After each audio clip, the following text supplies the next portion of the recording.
In this video, we are going to be talking about the adaptive immune response, specifically as it applies to T cells. First, let's introduce some things about the adaptive immune system that aren't necessarily true about the innate immune system, or at least are more specialized in the adaptive immune system. So, first of all, it has several strengths over the innate immune system. Um, One of these strengths is its specificity.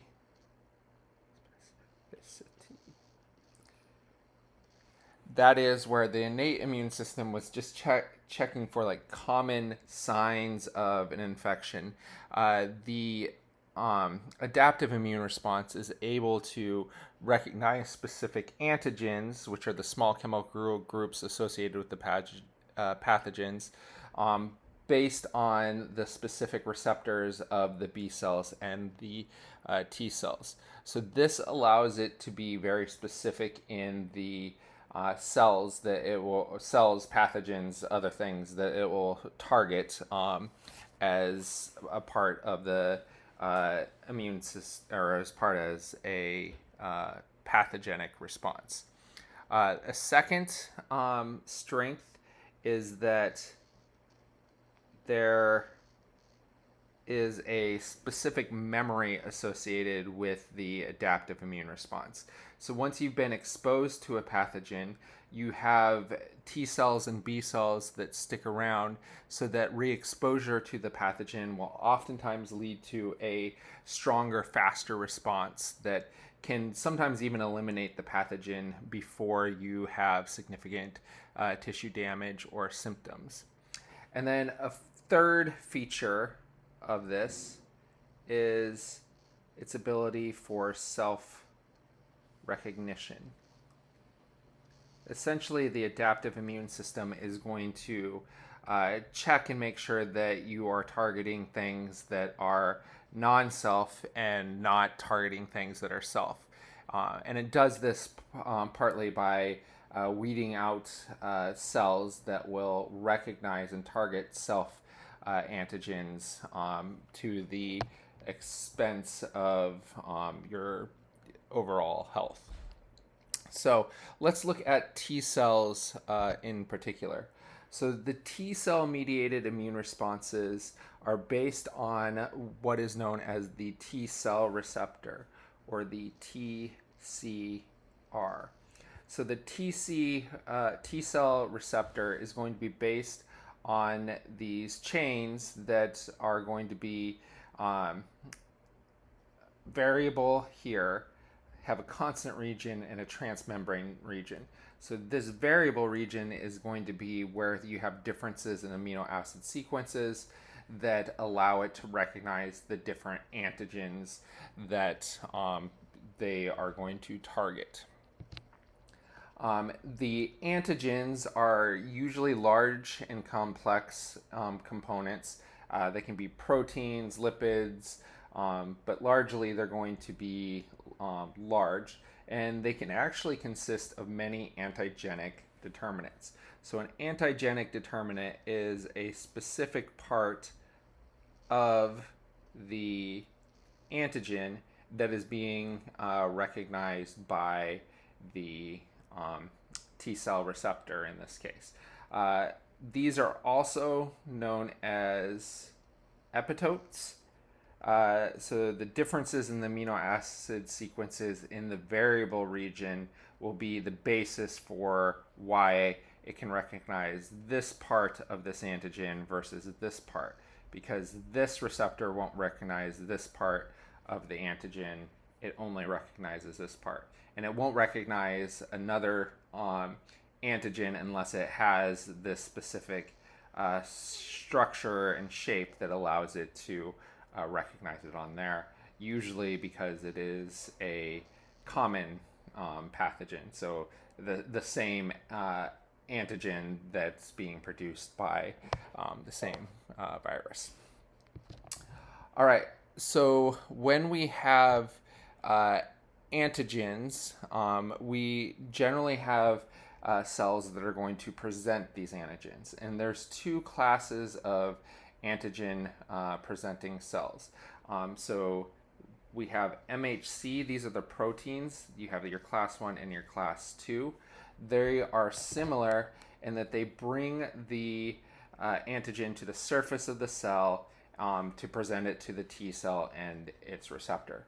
The differences have to do with what they're recognizing. So class 1 are going to recognize intracellular pathogens, which are typically viruses, but can be obligate bacterial parasites as well. And the class 1 will be expressed by many cell types. Most cells of your body, in fact, can express MHC class 1 proteins. MHC class 2 is going to be where you have the antigen presenting cells. So these are the professional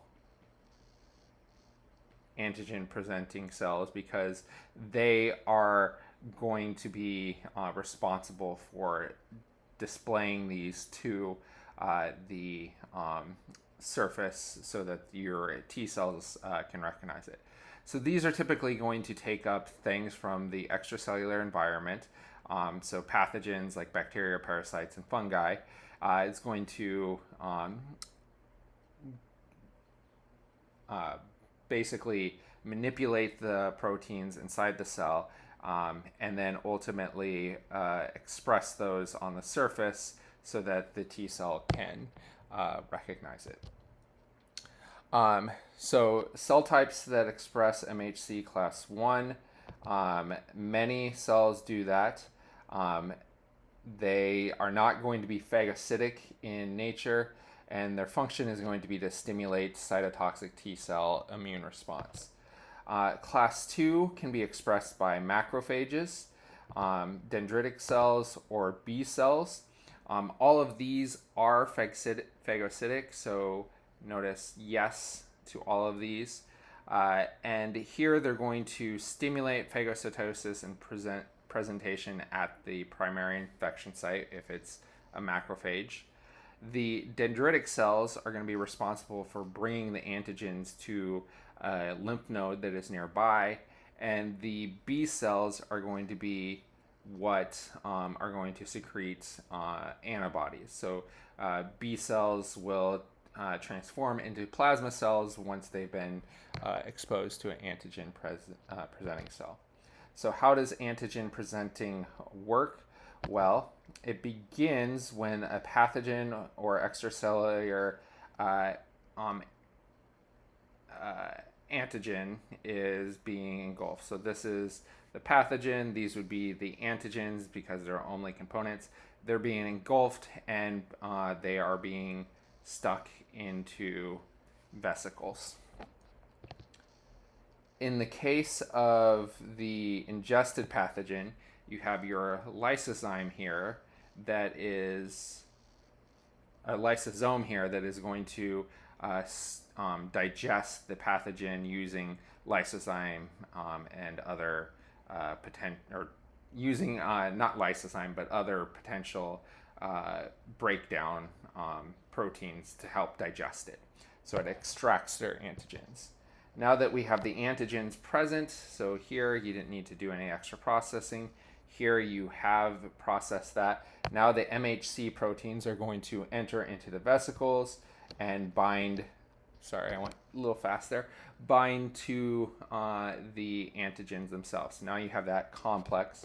And then the, in this case, dendritic cell is going to present it on its surface. So it carries it to the outer surface so that a cell like this T cell here can recognize it and respond accordingly. So T cell development and differentiation. T cells, recall, are going to be born in the bone marrow. So they are untrained thymocytes. They don't know quite what, they haven't been exposed to things that they can bind to. So you have the bone marrow. It's going to continue maturing then in the thymic cortex. In the thymic cortex, you have epithelial cells presenting MHC proteins. So you have MHC presenting here, and you have what is known as positive selection occurring. So thymocytes that are successful able to bind to the MHC proteins are going to continue. This is important because you need to be able to recognize MHC in order to function as a T cell. So if it doesn't, then it does not bind and it undergoes apoptosis. So it's going to basically kill itself and break down.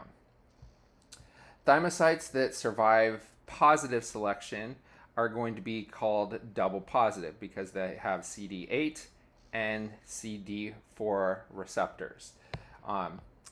These two receptors then are going to, or the cells are going to undergo negative selection. So the surviving thymocytes move to the thymic medulla, where they are going to encounter these professional antigen presenting cells. Specifically, here we have the dendritic cell. So the APCs are going to present self-antigens. So these are things that would recognize that your body naturally makes. So these are your proteins or really components of the cell that can act as potential antigens. You want to make sure that the CD4 or the CD4 and the CD8 receptor will not bind to the self-antigen. So if they bind, then they are going to undergo apoptosis. So again, we have this because you don't want the cells to attack your own body cells. So we went through positive selection, now we went through negative selection. The thymocytes that do not bind are going to continue. Ultimately, they are going to express either CD4, so it's CD4 positive, or CD8. They don't ultimately continue to express both. Those that express CD4 tend to become helper T cells. We'll talk about the different types of T cells later, but one type is the helper T cells, while those that express CD8 tend to become cytotoxic T cells. All right, so mature T cells become activated only when they are recognizing a foreign antigen in association with a self-MHC molecule. So they begin dividing by mitosis. This is what is known as clonal expansion. So you have proliferation of the T cells. Many T cells are going to be made, and this is necessary to make the immune response a strong, effective response against the invading pathogen. Clonal selection then is going to be a process where the antigen binding to the T cells that have receptors specific to that antigen ensure that it's the T cells that are hardwired into DNA. So you only have T cells that are expressing this specific T cell receptor that recognizes the antigen that are being expanded. So you're selecting and expanding it. Ultimately, you have two types of cells. So you have T cells and memory T cells. Memory T cells are produced so that if you are exposed to the pathogen in the future, you can mount a faster, stronger response. The response is oftentimes polyclonal, or usually polyclonal. This is because most antigens have multiple antigenic determinants. Like we pointed out earlier, you have 3 different antigenic determinants. Each of those are being recognized by its own specific T cell receptor, and each of those specific T cell receptors then are going to be expressed only on the T cells that make that protein. So this T cell will never make this T cell receptor because it's been selected for this specific variable region. All right, back to our T helper and our T cytotoxic cells. So Let's start by talking about what these do in general. So helper T cells are going to release cytokines that activate much of the adaptive and the non-adaptive immune system during infection. And then cytotoxic T cells are going to be responsible for destroying infected cells.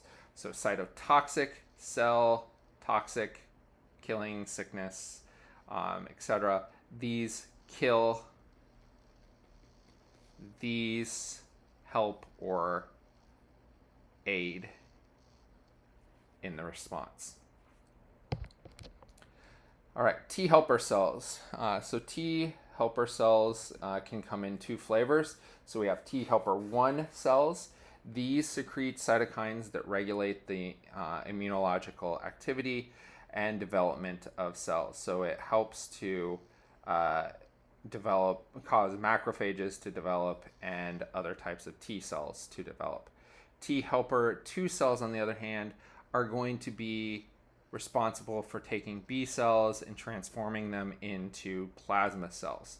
So in our next video, we'll talk about those cells and the difference and how B cells get activated.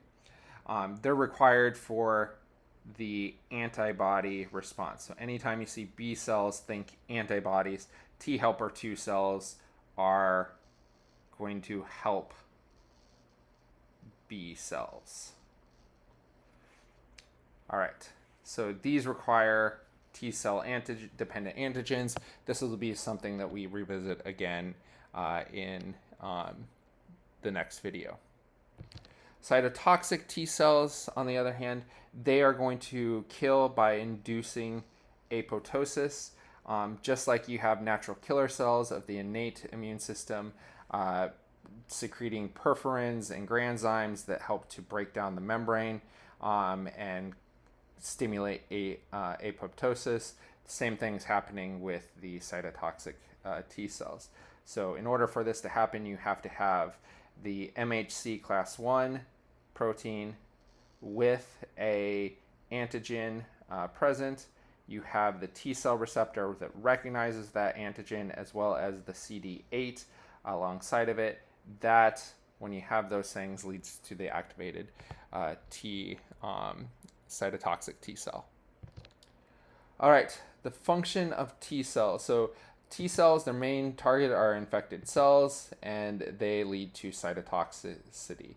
So they're primarily going to be responsible for dealing with intracellular pathogens, and it is going to be responsible for recognizing the class 1 MHC proteins.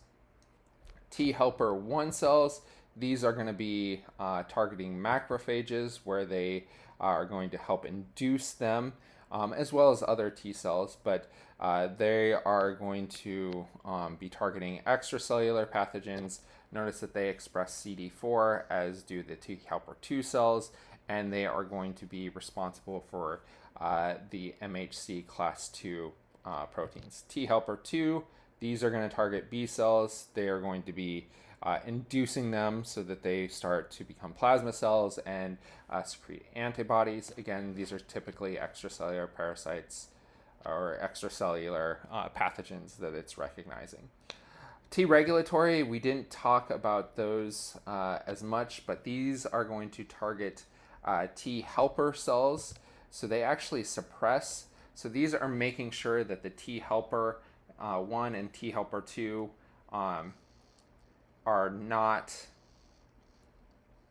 overactive.